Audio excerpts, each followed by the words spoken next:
भारतीय राज्यघटनेतील अतिशय महत्वाचा घटक म्हणजे विधिमंडळ. पाठीमागील व्हिडिओमध्ये आपण विधिमंडळातील विधानसभा, विधान परिषद व राज्यपाल सविस्तर समजून घेतले आहेत व त्यासोबतच त्यावर पेपरला कुठले प्रश्न येतात हे देखील बघितलं आहे. तुम्ही जर पाठीमागचा व्हिडिओ बघितला नसेल तर या व्हिडिओच्या डिस्क्रिप्शन बॉक्समध्ये तुम्हाला लिंक दिलेली आहे. तुम्ही तिथं जाऊन त्या व्हिडिओचा म्हणजेच विधानसभा, विधान परिषद व राज्यपाल यांचा सविस्तर अभ्यास करू शकता.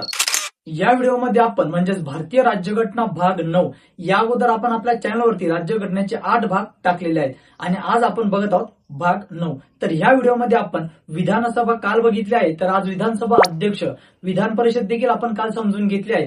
तर आज विधान परिषदची निवडणूक कशी होते व त्यानंतर राज्यपालासंदर्भात 3 प्रश्न, त्यानंतर आपण समजून घेणार आहोत मुख्यमंत्री व राज्याचा महाधिवक्ता. या गोष्टींबद्दल आपण सविस्तर माहिती या ठिकाणी बघणार आहोत. तर नादवर्दीचा खेळ स्पर्धा परीक्षेचा नमस्कार विद्यार्थी मित्रांनो, शिवशंभो करिअर अकॅडमीच्या युट्यूब चॅनलमध्ये आपल्या सर्वांचं पुन्हा एकदा सहर्ष स्वागत आहे. सुरुवात करूया विधानसभा अध्यक्षाला. बघा, विधानसभा काय असतं आपण हे सविस्तररित्या समजून घेतलेलं आहे. आता या ठिकाणी आपण विधानसभा अध्यक्ष सविस्तर समजून घेणार आहोत. तर बघा, विधानसभा अध्यक्षाचा सर्वप्रथम जो मुद्दा असणार आहे तो म्हणजे निवड प्रक्रिया. तर बघा, पॉइंट क्रमांक 1 आपण या ठिकाणी घेऊया, निवड.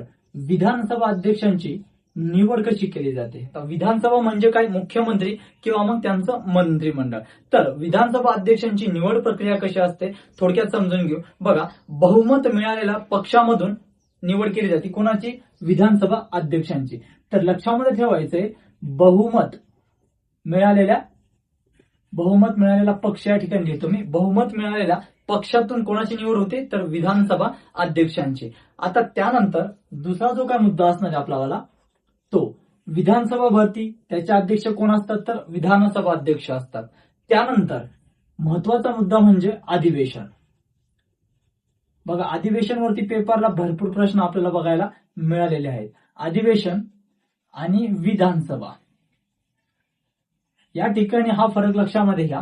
विधानसभा व अधिवेशन या दोन्ही ठिकाणी अध्यक्षपदाची जी काही भूमिका आहे ती कोण निभावतं, तर विधानसभा अध्यक्ष निभावतात. म्हणजे आता आपल्याला या ठिकाणी हे लक्षामध्ये ठेवायचं आहे की अधिवेशन व विधानसभांना अध्यक्ष कोण असतात, तर विधानसभा अध्यक्ष असतात.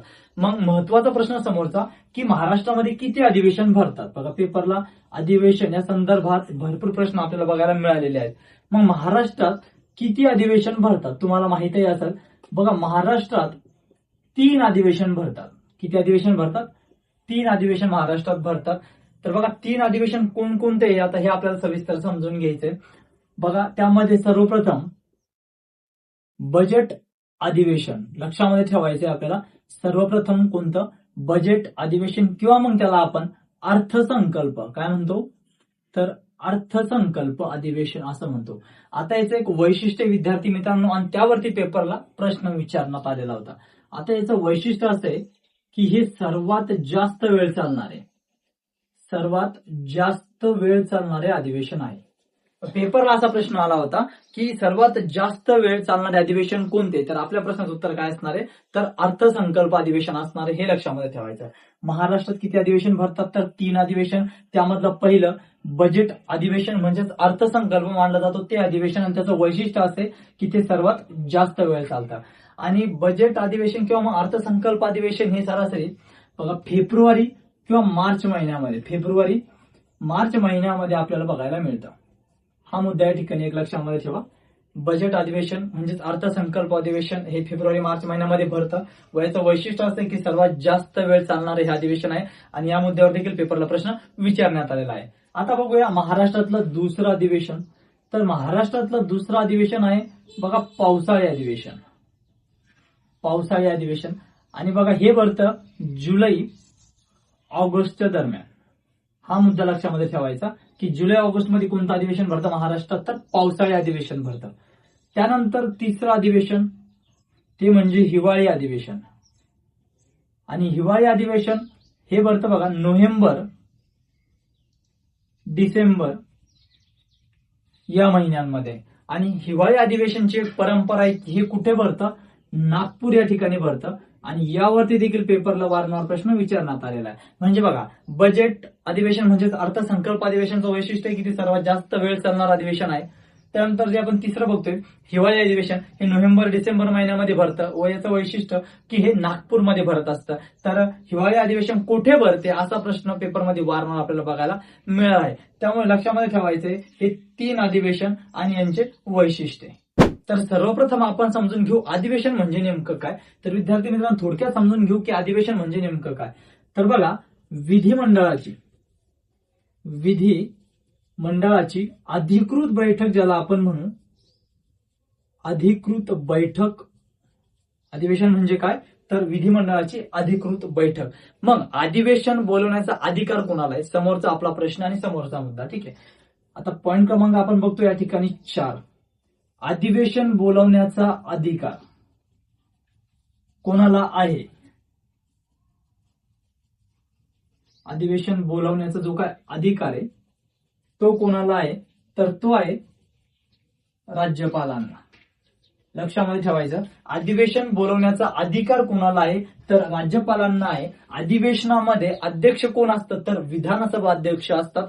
हा फरक तुम्हाला या ठिकाणी लक्षामध्ये घ्यायचा आहे. त्यानंतर समोरचा पॉइंट क्रमांक 5. बघा, प्रत्येक पॉइंट मध्ये एक प्रश्न या ठिकाणी तुमचा क्लिअर होणार विद्यार्थी मित्रांनो, त्यामुळे नीट लक्ष असू द्या. आता बघूया पॉइंट क्रमांक 5. बघा, विधानसभा किंवा मग अधिवेशन. विधानसभेत किंवा मग अधिवेशनामध्ये एखाद्या सदस्याने, मी शॉर्टकट मध्ये लिहितोय, तुम्ही पूर्णपणे लिहा तिथं वहीमध्ये. ठीक आहे, एखाद्या सदस्याने गैरवर्तवणूक जर केली, कुठे रे, विधानसभेत किंवा अधिवेशनात एखाद्या सदस्याने गैरवर्तवणूक केली तर त्याला निलंबित करण्याचा अधिकार हा विधानसभा अध्यक्षांना असतो. हे या ठिकाणी लक्षामध्ये ठेवायचंय. निलंबित करण्याचा अधिकार कोणाला असतो, तर विधानसभा अध्यक्षांना असतो. म्हणजे आता या ठिकाणी अजून एक फरक लक्षात घ्यायचा आहे. बघा, अधिवेशन बोलवण्याचा अधिकार राज्यपालांना असतो. विधानसभेत किंवा अधिवेशनात एखाद्या सदस्याने गैरवर्तवणूक प्रकार केला तर त्याला निलंबित करण्याचा अधिकार कोणाचा असतो, तर विधानसभा अध्यक्षांचा असतो. त्यानंतर अधिवेशन आणि विधानसभेला अध्यक्षपद कोण भूषवितं, तर विधानसभा अध्यक्ष हे भूषवितात. हे लक्षामध्ये ठेवायचं. त्यानंतर पॉइंट क्रमांक 6. बघा, सभागृहात, महत्वाचा मुद्दा, सभागृहात विधानसभा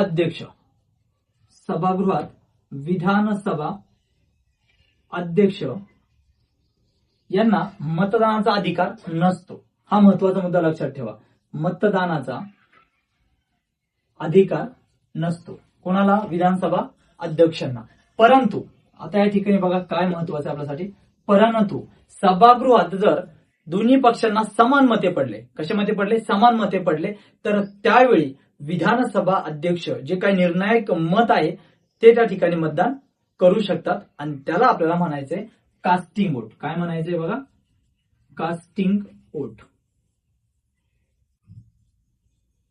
आलं तुमच्या लक्षामध्ये पॉइंट क्रमांक 6 की सभागृहामध्ये विधानसभा जे अध्यक्ष आहेत त्यांना मतदानाचा अधिकार नाहीये. परंतु सभागृहामध्ये जर दोन्ही पक्षाला समान मते पडले तर जे काही निर्णय देणारं मत असणार आहे ते देण्याचा अधिकार कोणाला आहे, विधानसभा अध्यक्षांना आहे. आणि त्यालाच काय म्हणतात, तर कास्टिंग वोट असं म्हटलं जातं. हे तुम्हाला या ठिकाणी लक्षामध्ये ठेवायचं आहे. यानंतर बघूया पॉइंट क्रमांक 7. अतिशय महत्वाचा मुद्दा असणार आहे. बघा, विधानसभेत एकूण सदस्यांच्या एकास 10 सदस्य हजर असणं गरजेचं असतं. हजर असणे गरजेचे असते विधानसभा पार पडण्यासाठी. जर विधानसभेला एकाच 10 सदस्य हजर राहिले नाही तर विधानसभा अध्यक्ष काय करतात, विधानसभा तहकूब करतात. काय करतात, तहकूब करतात. आता तहकूब करणं काय हे देखील आपण समजून घेऊ. इकडल्या साईडला आपण समजून घेऊ. बघा, सर्वात पहिले तर हा मुद्दा आपल्याला समजला की विधानसभेला एकूण सदस्यांच्या एकाच 10 सदस्य हजर असणे काय असते, तर गरजेचे असते. परंतु जर एकाच 10 सदस्य हजर राहिले नाही तर विधानसभा अध्यक्ष काय करतात, त्या सभेला तहकूब करतात. मग आता थोडक्यात समजून घेऊ. बघा, तहकूब करणे म्हणजे नेमकं काय हे समजून घेऊ या ठिकाणी. ठीक आहे, तहकूब करणे म्हणजे काय की एखादी बैठक चालू आहे, एखादं सत्र चालू आहे तर त्याला तात्पुरती स्थगिती देणे, थोड्या वेळासाठी थांबवणे, त्याला म्हणायचंय आपल्याला तहकूब म्हणजे सोप्या भाषेत आपण समजून घेऊ की तात्पुरते थांबवणे. ठीक आहे, तात्पुरते थांबवणे. त्यानंतर अजून एक मुद्दा येतो बघा याच्यामध्ये, जसं तहकूब करणे तसंच सत्र समाप्ती करणे. सत्र समाप्ती करणे. मग सत्र समाप्ती करणे काय असतं, तर जी काय बैठक चालू आहे किंवा जे सत्र चालू आहे ते पूर्णपणे समाप्त, ज्या मुद्द्यांवरती चर्चा चालू होती ती चर्चा परत त्या ठिकाणून चालू करता येणार नाही, त्याला म्हणायचं डायरेक्ट सत्र समाप्ती करणे. म्हणजे बैठक पूर्णपणे संपवणे. पूर्णपणे संपवणे. आणि या ठिकाणी लक्षामध्ये घ्यायचं की जे तहकूब करणे, तहकूब करण्याचा अधिकार कोणाला आहे, तर विधानसभा अध्यक्षांना आहे. परंतु सत्र समाप्ती करण्याचा अधिकार कोणाला आहे, तर राज्यपालांना आहे. आणि हे प्रश्न पेपरला विचारण्यात आलेले आहे. त्यामुळे लक्षामध्ये ठेवायचं की सभा तहकूब करण्याचा अधिकार हा विधानसभा अध्यक्षांना असतो आणि सत्र समाप्तीचा जो काय अधिकार आहे तो कोणाला असतो, तर राज्यपालांना असतो. आता यानंतर यामध्ये अजून एक गोष्ट आपल्या लक्षामध्ये ठेवायची, मी इकडल्या साईडला लिहितो. ठीक आहे, अजून एक महत्वाची गोष्ट विधानसभा अध्यक्षांच्या संबंधित 1985चा कायदा. बघा आता 1985ला, आता इसवी सन पाठ करा. 1985चा कायदा. ठीक आहे, काय कायदा होता तो, पक्षांतर बंदी. पक्षांतर बंदी कायदा कधीचा, 1985चा. कोणत्या घटना दुरुस्तीनुसार रे, 52व्या घटना दुरुस्तीनुसार लक्षामध्ये ठेवायचं. ठीक आहे, 52वी घटना दुरुस्ती 1985चा कायदा, पक्षांतर बंदी कायदा. ठीक आहे, आणि याच कायद्यामुळं 10वे परिशिष्ट जोडण्यात आले होते. हे पण नोट करून ठेवा, 10वे परिशिष्ट काय करण्यात आले होते, तर जोडण्यात आले होते या कायद्यामुळे. ठीक आहे, मग पक्षांतर बंदी कायदा काय असतो, तर बघा एखादा सदस्य निवडून आला आणि निवडून आल्यानंतर जर त्याने त्याचा जो काय पक्ष आहे तो सोडला किंवा त्याचा जो काय पक्ष आहे तो पक्ष त्यांनी बदलला, तर अशा वेळी तो जो उमेदवार असतो किंवा जो सदस्य असतो त्याला त्या ठिकाणी अपात्र करण्यात येतं. कोण अपात्र करतं, तर विधानसभा अध्यक्ष त्याला पडताळणी करून त्याने पक्ष बदललाय का, त्यांनी पक्ष सोडलाय का याची तपासणी करून विधानसभा अध्यक्ष त्याला त्या ठिकाणी अपात्र करतात.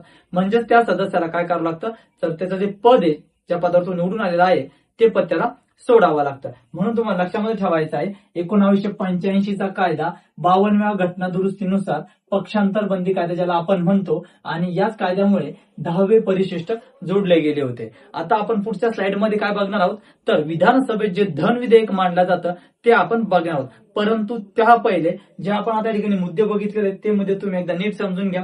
विधानसभा अध्यक्ष, मागच्या व्हिडिओमध्ये आपण विधानसभा सविस्तर समजून घेतलेलं आहे. या व्हिडिओमध्ये आपण विधानसभा अध्यक्ष आता बघतोय. तर विधानसभा अध्यक्षांची निवड ज्या पक्षाला बहुमत मिळाले त्या पक्षातून केली जाते. अधिवेशन आणि विधानसभा या दोन्ही सभेंना, या दोन्ही बैठकींना अध्यक्षपद कोण भूषवितं, तर विधानसभा अध्यक्ष. महाराष्ट्रात किती अधिवेशने भरतात, तर 3 अधिवेशने भरतात. पहिलं बजेट अधिवेशन म्हणजेच अर्थसंकल्प अधिवेशन, जे की सर्वात जास्त वेळ असतं आणि ते कुठे भरतं, तर फेब्रुवारी मार्च या कालावधीमध्ये भरतं. त्यानंतर दुसरं अधिवेशन हे पावसाळी अधिवेशन, जुलै ऑगस्ट या कालावधीमध्ये भरतं. त्यानंतर तिसरं अधिवेशन हे हिवाळी अधिवेशन, नोव्हेंबर डिसेंबर या महिन्यामध्ये भरतं. आणि याची परंपरा आहे की हे कुठे भरतं, नागपूर या ठिकाणी भरतं. त्यानंतर पॉईंट क्रमांक 4, अधिवेशन बोलवण्याचा अधिकार कोणाला आहे, राज्यपालांना आहे. त्यानंतर विधानसभा अधिवेशनात एखाद्या सदस्याने गैरवर्तवणूक प्रकार केला तर त्याला निलंबित करण्याचा जो अधिकार आहे तो कोणाला असणार आहे, विधानसभा अध्यक्षांना असणार आहे. त्यानंतर सभागृहात विधानसभा अध्यक्षांना मतदानाचा अधिकार आहे का, नाही. परंतु सभागृहात जर दोन्ही पक्षांना समान मते पडले तर त्या ठिकाणी निर्णायक मत देण्याचा अधिकार कोणाला आहे, विधानसभा अध्यक्षांना आहे. आणि त्याच मताला काय म्हणायचंय, कास्टिंग वोट असं म्हणायचंय. त्यानंतर विधानसभेला एकूण सदस्यांच्या एकाच 10 सदस्य हजर असणे गरजेचे असते. जर असं झालं नाही, एकाच 10 सदस्य जर हजर राहिले नाही तर त्या ठिकाणी विधानसभा अध्यक्ष विधानसभेला काय करतात, तर तहकूब करतात. आणि तहकूब करणे म्हणजे काय, तात्पुरते बैठक थांबवणे. त्यानंतर सत्र समाप्ती म्हणजे मी तुम्हाला सांगितलं की पूर्णपणे समाप्ती. तहकूब कोण करतं, तर विधानसभा अध्यक्ष. आणि सत्र समाप्ती करण्याचा अधिकार कोणाला आहे, तर राज्यपालांना आहे. आणि त्यानंतर आपण बघितलं की 1985चा कायदा, पक्षांतर बंदी कायदा, जो की 52व्या घटना दुरुस्तीनुसार आला आणि त्यामुळे 10वे परिशिष्ट जोडले गेले. तर आता समजून घेऊ आपण विधानसभेत जे धन विधेयक मानलं जातं त्याविषयी सविस्तर माहिती आपण पुढच्या स्लाइडमध्ये बघणार आहोत. मग नेमकं धन विधेयक म्हणजे काय असतं तर बघा, धन विधेयक म्हणजे ज्या विधेयकाचा संबंध थेट राज्याच्या निधीशी असतो, म्हणजे राज्याचा खर्च, राज्यामध्ये कर वाढविणे, कर लागू करणे किंवा मग कर कमी करणे, या सर्व संदर्भात जे काही विधेयक असतं त्याला म्हणायचं आपल्याला धन विधेयक. तर धन विधेयक आपण या ठिकाणी आता थोडक्यात समजून घेऊ. धन विधेयक काय असतं हे तर आपल्याला समजलंच आहे. ठीक आहे. तर बघा, धन विधेयक कुठे मांडलं जातं, जसं की मी तुम्हाला सांगितलंय, धन विधेयक मांडलं जातं विधानसभेत. विधानसभा. मग 6 राज्यांमध्ये अजून एक सभागृह आहे, कोणतं? विधान परिषद. विधान परिषद. मग बघा, जसं राज्यामध्ये आहे तसंच केंद्रामध्ये असतं. राज्य आणि केंद्र. केंद्रामध्ये जर धन विधेयक मांडायचं असेल तर तिथेही आपल्याला काय आहेत? 2 सभागृह आहेत.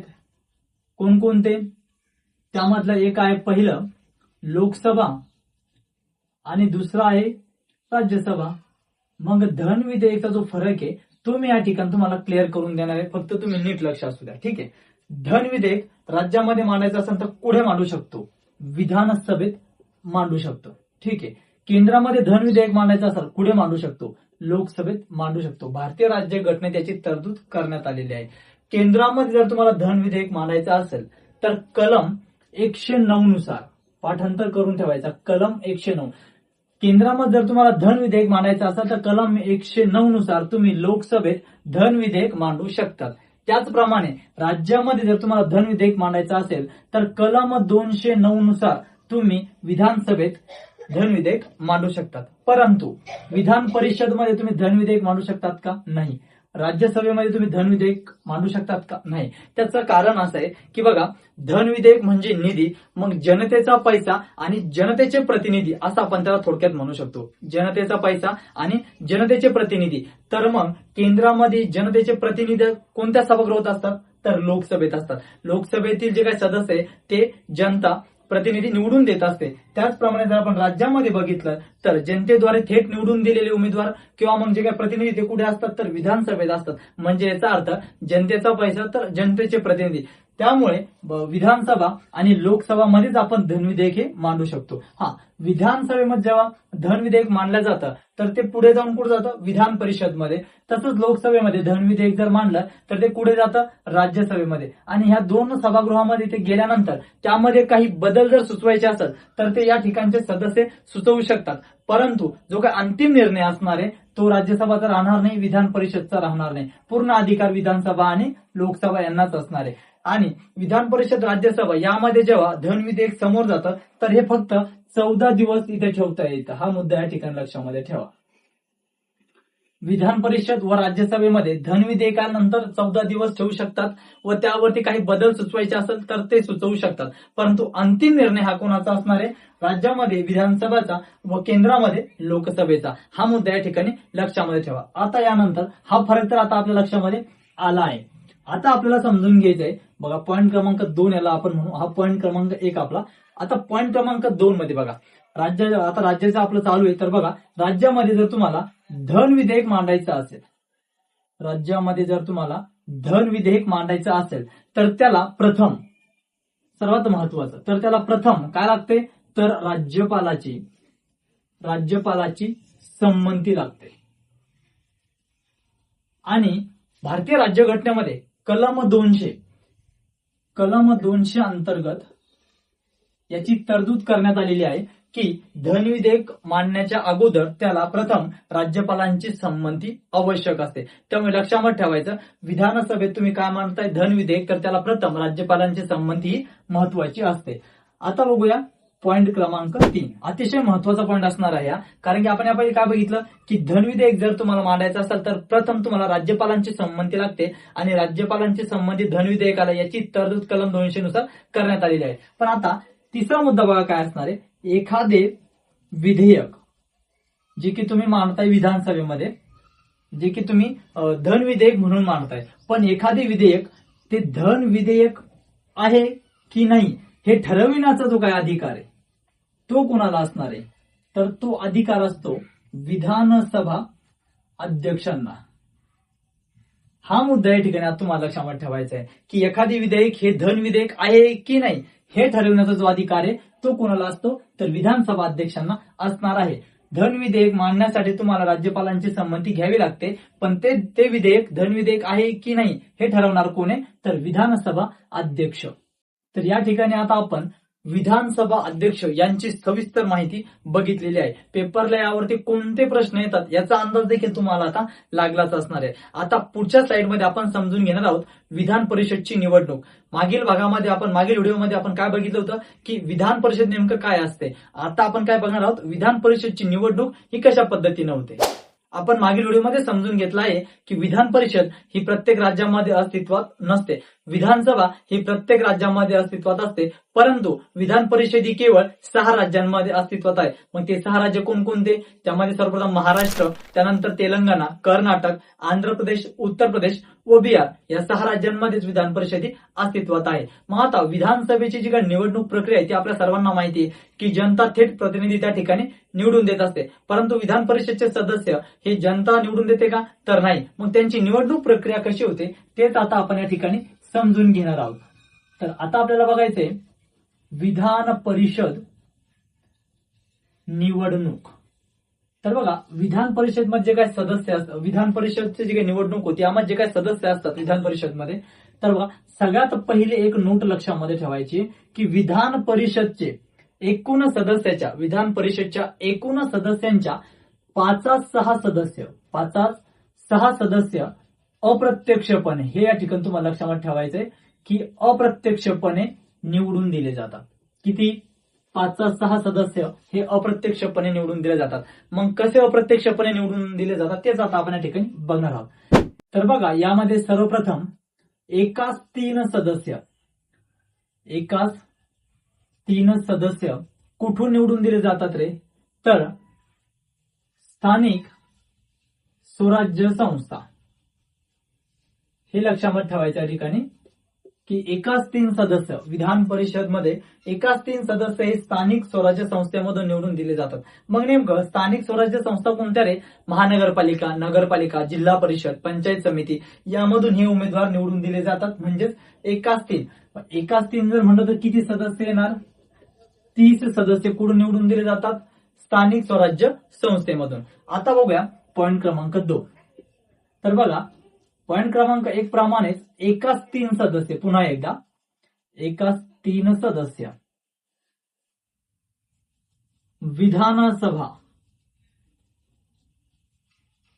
विधानसभेतून निवडून दिले जातात. ठीक आहे, एकाच 3 सदस्य कुठे निवडून दिले जातात तर विधानसभेतून निवडून दिले जातात. एकाच 3 सदस्य विधानसभेतून म्हणजेच एकूण 22 सदस्य विधानसभेतून निवडून दिले जातात. त्यानंतर पॉइंट क्रमांक 3 एकाच 12 सदस्य हे कुठून निवडून दिले जातात तर बघा शिक्षक मतदार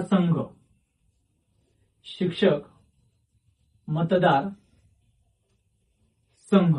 नोंदणीकृत शिक्षक जे असतात यांच्यामधून तुम्हाला एकाच 12 सदस्य कुठे मिळतात, विधान परिषद मध्ये मिळतात. एकाच 12 सदस्य म्हणजे 7 सदस्य तुम्हाला शिक्षक मतदारसंघ यामधून निवडले जातात. आता बघा पॉइंट क्रमांक 4.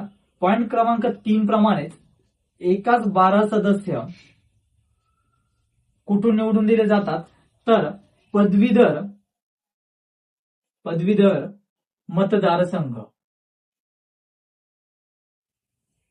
शिक्षक मतदारसंघाप्रमाणेच बघा नोंदणीकृत पदवीधर जे असतात त्यांच्यामधून आपल्याला एकाच 12 सदस्य विधान परिषद मध्ये बघायला मिळतात. म्हणजे 7 सदस्य कुठून येतात तर पदवीधर मतदारसंघामधून येतात. आणि त्यानंतर शेवटचा पॉइंट यामध्ये उर्वरित एकाच 6 सदस्य कोण निवड करते यांची तर राज्यपाल करतात. मग बघा राज्यपाल एकाच 6 सदस्यांची निवड करतात. त्यामध्ये कला, विज्ञान, त्यानंतर सहकार, त्यानंतर अर्थशास्त्र, त्यानंतर समाजसेवा अशा क्षेत्रामधून व त्यानंतर साहित्य, तर अशा क्षेत्रामधून राज्यपाल विधान परिषदेत एका 6 सदस्यांची काय करतात तर निवड करतात. तर विधान परिषदची निवडणूक कशा पद्धतीने होते आता आपण या ठिकाणी समजून घेतलाय. तुम्हाला फक्त हे 5 पॉईंट लक्षामध्ये ठेवायचे की एकाच 3 सदस्य येतात स्थानिक स्वराज्य संस्थेमधून, एकाच 3 सदस्य येतात विधानसभेतून, एकाच 12 सदस्य शिक्षक मतदारसंघ, एकाच 12 शिक्षक पदवीधर मतदारसंघ व एकाच 6 सदस्यांची निवड कोण करतं तर राज्यपाल करतात. या एकूण 6 क्षेत्रांमधून त्या एकाच 6 सदस्यांची निवड करण्यात येते. आता आपण समजून घेऊ मुख्यमंत्री. तर मुख्यमंत्री म्हणजे काय हे आपल्या सर्वांनाच माहिती आहे, परंतु आपण या ठिकाणी मुख्यमंत्री संदर्भात पेपरला कुठले प्रश्न येतात याचा अभ्यास करणार आहोत. तर बघा मुख्यमंत्री संदर्भात जर पहिलाच पॉईंट जर आपल्या ठिकाणी बघायचं म्हणलं तर तो पॉईंट असेल तरतूदचा. भारतीय राज्यघटनेत मुख्यमंत्री या पदाची जी तरतूद आहे ती कोणत्या कलमा अंतर्गत करण्यात आलेली आहे हा आपला पहिला मुद्दा असणार आहे. तर लक्षात ठेवायचे कलम 163 नुसार मुख्यमंत्र्याची तरतूद भारतीय राज्यघटनेत करण्यात आलेली आहे. झालं आपल्या एका प्रश्नाचं उत्तर या ठिकाणी. त्यानंतर पॉईंट क्रमांक 2 असणारी निवड प्रक्रिया. मुख्यमंत्र्याची निवड कशा पद्धतीने केली जाते तर आपल्या सर्वांना माहिती आहे ज्या पक्षाला बहुमत मिळतं म्हणजे ज्या पक्षाचं बहुमत सिद्ध होतं त्या पक्षाचा काय बनत असतो तर मुख्यमंत्री बनत असतो. म्हणून तुम्हाला लक्षामध्ये काय ठेवायचंय की बहुमत मिळालेला पक्ष त्यामधून काय होते तर मुख्यमंत्र्यांची निवड होते. त्यानंतर पॉईंट क्रमांक 3 वय. मुख्यमंत्री होण्यासाठी कमीत कमी किती वयाची अट आहे, किती वय पूर्ण पाहिजे तर आपल्या प्रश्नाचं उत्तर असणार आहे 25 वर्ष. हे झालं आपले 3 प्रश्न आणि 3 उत्तर. या ठिकाणी विद्यार्थी मित्रांनो लक्षात ठेवायचं मुख्यमंत्री होण्यासाठी वयाची अट काय आहे तर 25 वर्ष. त्यानंतर पॉईंट क्रमांक 4 पात्रता. आता तुम्ही म्हणशाल या ठिकाणी पात्रता कुठून आली तर लक्षात ठेवा मुख्यमंत्री होण्यासाठी जी पात्रता आहे ती पात्रता अशी आहे की तो व्यक्ती कोणत्या तरी सभागृहाचा सदस्य पाहिजे. लक्षात ठेवा मुख्यमंत्री होण्यासाठी तो व्यक्ती कोणत्या तरी सभागृहाचा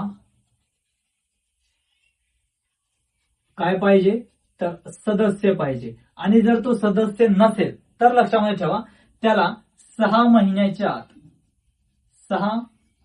महिन्याच्या आत सदस्यत्व मिळावे लागते कोणत्या तरी एका सभागृहाचे. म्हणजे जो मुख्यमंत्री होणार आहे त्याला एक तर विधानसभा किंवा मग विधान परिषदचा सदस्य असणं गरजेचं आहे. तो मुख्यमंत्री झाला आणि ह्या दोन्ही सभागृहाचा तो सदस्य नाही तर त्याला कालावधी दिला जातो 6 महिन्याचा. 6 महिन्याच्या आत त्याला एकतर विधानसभा किंवा मग विधान परिषद यांचा सदस्य होणं गरजेचं असतं.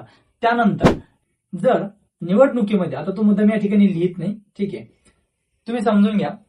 जर निवडणुकीमध्ये दोन्ही पक्षाला समान मते पडले आणि बहुमत कोणत्याही पक्षाला सिद्ध झालं नाही तर अशा वेळी राज्यपाल काय करतात ज्या पक्षामध्ये सर्वाधिक सदस्य आहे, काय बोलतोय मी, ज्या पक्षामध्ये सर्वाधिक सदस्य आहे त्या पक्षातील सदस्याला मुख्यमंत्री पदासाठी बोलवतात, परंतु त्यांना देखील 1 महिन्याच्या आत बहुमत सिद्ध करावे लागते. तर जो पॉईंट मी आता सांगितलाय तो नीट लक्षामध्ये ठेवा की निवडणुकीमध्ये जर दोन्ही पक्षाला समान मते पडले म्हणजेच बहुमत सिद्ध झालं नाही तर अशा वेळी राज्यपाल काय करतात ज्या पक्षामध्ये सर्वाधिक सदस्य आहे त्या पक्षातील सदस्याला मुख्यमंत्री पदासाठी बोलवतात, परंतु त्या पक्षाला देखील 1 महिन्याच्या आत बहुमत हे सिद्ध करावे लागत असते. आता येऊ आपल्या पॉईंटकडे.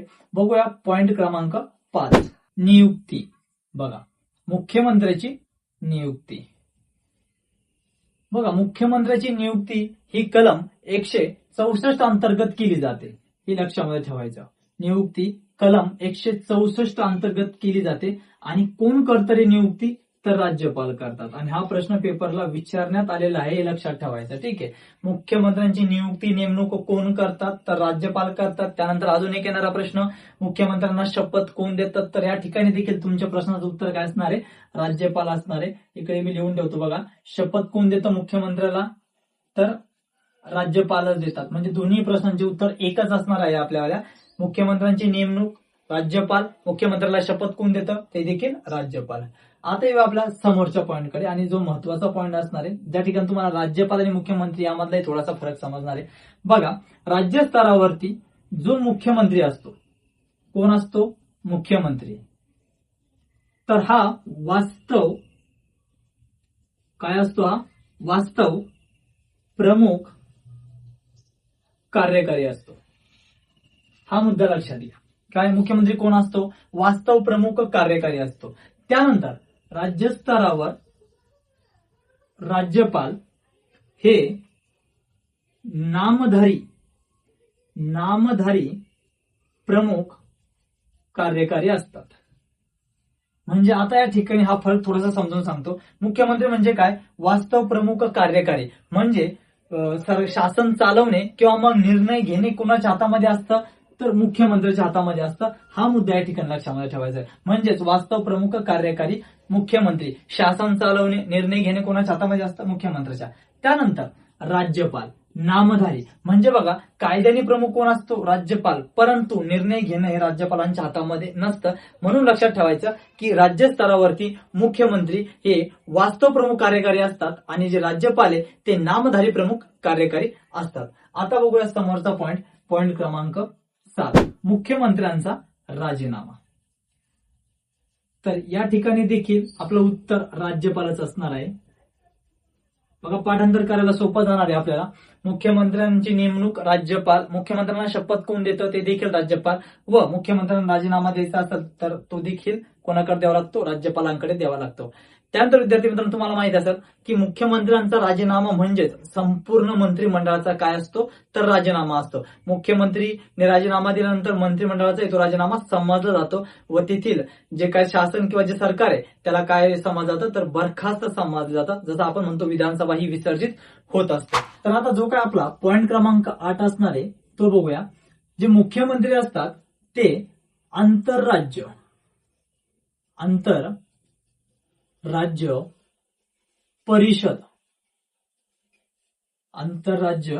परिषद व त्यानंतर राष्ट्रीय विकास परिषद ह्या दोन परिषद तुम्हाला लक्षामध्ये ठेवायचे. बघा पहिली परिषद कोणती बघितली आपण? आंतरराज्य परिषद व राष्ट्रीय विकास परिषद यांचे ते काय असतात? सदस्य असतात. कोण? मुख्यमंत्री हे आंतरराज्य परिषद व राष्ट्रीय विकास परिषदचे सदस्य असतात. आता आंतरराज्य परिषद म्हणजे नेमकं काय असतं? तर बघा केंद्र सरकार व राज्य सरकार यांच्यामध्ये समन्वय साधण्यासाठी जी परिषद आहे त्याला आपल्याला म्हणायचंय आंतरराज्य परिषद आणि याचे अध्यक्ष असतात पंतप्रधान. हे देखील लिहून ठेवायचंय की आंतरराज्य परिषदचे अध्यक्ष कोण असतात? तर पंतप्रधान असतात. आणि कशासाठी ही परिषद? तर केंद्र सरकार व राज्य सरकार यांच्यामध्ये समन्वय साधण्यासाठी. त्यानंतर राष्ट्रीय विकास परिषद याचे अध्यक्ष देखील पंतप्रधानच असतात व राष्ट्रीय विकास परिषद कशासाठी असते? तर बघा पंचवार्षिक योजना तयार करण्यासाठी राष्ट्रीय विकास परिषद ही स्थापन केलेली आहे. तर मुख्यमंत्री संदर्भात आपण 2 प्रश्न अभ्यासणार आहोत जे की पेपरला वारंवार विचारण्यात आलेले आहे. त्यामधला पहिला प्रश्न म्हणजे महाराष्ट्राचे पहिले मुख्यमंत्री कोण आहेत? तर आपल्या प्रश्नाचं उत्तर असणार आहे यशवंतराव चव्हाण. त्यानंतर सर्वाधिक काळ मुख्यमंत्री असणारे व्यक्ती कोण? तर आपल्या प्रश्नाचं उत्तर असणार आहे वसंतराव नाईक. त्यानंतर आपण त्याचबरोबर राज्यपालाचे देखील 3 प्रश्न अभ्यासणार आहोत जे की मी सुरुवातीलाच सांगितलं होतं. तर राज्यपालासंदर्भातला पहिला प्रश्न म्हणजेच महाराष्ट्राचे पहिले राज्यपाल कोण आहेत? तर आपल्या प्रश्नाचं उत्तर असणार आहे श्रीप्रकाश. त्यानंतर राज्यपालासंदर्भातला दुसरा प्रश्न म्हणजेच महाराष्ट्राच्या पहिल्या महिला राज्यपाल कोण आहेत? तर आपल्या प्रश्नाचं उत्तर असणार आहे विजयालक्ष्मी पंडित. त्यानंतर तिसरा प्रश्न राज्यपालासंदर्भातला तो म्हणजे भारतातील पहिल्या महिला राज्यपाल कोण? तर याचं उत्तर असणार आहे सरोजिनी नायडू. आणि हे कोणत्या राज्याच्या राज्यपाल होत्या? तर उत्तर प्रदेश या राज्याच्या राज्यपाल होत्या. आता आपण या ठिकाणी मुख्यमंत्री देखील सविस्तररित्या समजून घेतलेला आहे. आता आपला शेवटचा मुद्दा बघायचा आहे आपला या व्हिडिओचा, विधिमंडळाचा राज्याचा महाधिवक्ता. मग राज्याचा महाधिवक्ता म्हणजे नेमकं कोण? तर बघा राज्याचा मुख्य कायदेशीर सल्लागार म्हणजे राज्याचा महाधिवक्ता. राज्य सरकारला कायदेशीर सल्ला देण्याचं काम जर कोणी करत असेल तर ती व्यक्ती म्हणजे राज्याचा महाधिवक्ता. तर बघा राज्याचा महाधिवक्ता आपण या ठिकाणी समजून घेत आहे. तर पहिला पॉइंट जर बघायचं म्हणलं किंवा पहिला प्रश्न जर या ठिकाणी आपण बघायचा म्हणला राज्याचा महाधिवक्ता संदर्भात तर तो असणार आहे तरतूद. भारतीय राज्यघटनेत राज्याचा महाधिवक्ता यांची तरतूद कलम 165 मध्ये करण्यात आलेली आहे. हे लक्षात ठेवायचं, कलम 165. त्यानंतर पॉइंट क्रमांक 2 जर या ठिकाणी बघायचं म्हणलं आपण तर दुसरा पॉइंट येणार आहे त्यांचा अर्हतेचा. तर बघा अर्हता म्हणजे त्यांची जी काय पात्रता असणार आहे ती असते बघा 10 वर्ष वकिली केलेली पाहिजे. बघा राज्याचा महाधिवक्ता होण्यासाठी त्या व्यक्तीने 10 वर्ष वकिलीही केलेली पाहिजे. त्यानंतर नियुक्ती. पॉइंट क्रमांक 3. राज्याचा महाधिवक्ता यांची नियुक्ती कोण करतं? तर राज्यपाल करतात. त्यांचा राजीनामा देखील कोणाकडे जातो? राज्यपालांकडे जातो. त्यानंतर पॉइंट क्रमांक 4 जर बघितला आपण, त्यांचा कार्यकाळ. तर बघा, राज्याचा महाधिवक्ता यांचा जो काय कार्यकाळ आहे तो काही निश्चित नसतो. जोपर्यंत राज्यपालाची मर्जी असेल तोपर्यंत ते त्या पदावरती राहू शकतात. हे 4 मुद्दे या ठिकाणी लक्षात ठेवा. तर यासोबतच भारतीय राज्यघटना भाग 9 आपल्या या ठिकाणी पूर्ण झाला आहे, म्हणजे संपलाय. विधिमंडळ आपण सविस्तर समजून घेतले आहे. पण भारतीय राज्यघटना भाग 10 मध्ये आपण काय काय बघितलेलं आहे बघा. अतिशय महत्वाचं ठरणार तुमच्यासाठी भारतीय राज्यघटना भाग 10, त्यामुळे नक्की बघून जा.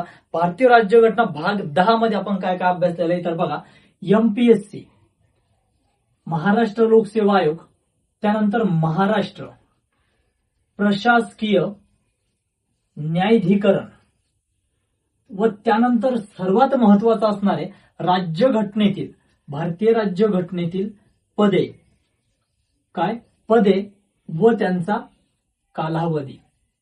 यावरती पेपरला तुम्हाला हमखास प्रश्न बघायला मिळतात.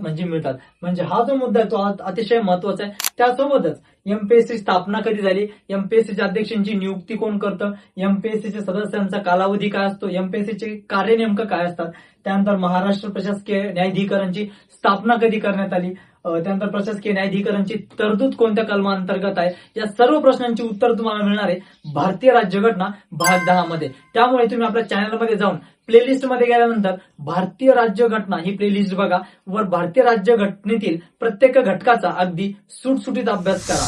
व त्यासोबतच भरतीच्या प्रवासात अशाच महत्वपूर्ण आणि उपयुक्त लेक्चरसाठी सबस्क्राईब करा नादवर्दीचा खेळ स्पर्धा परीक्षेचा.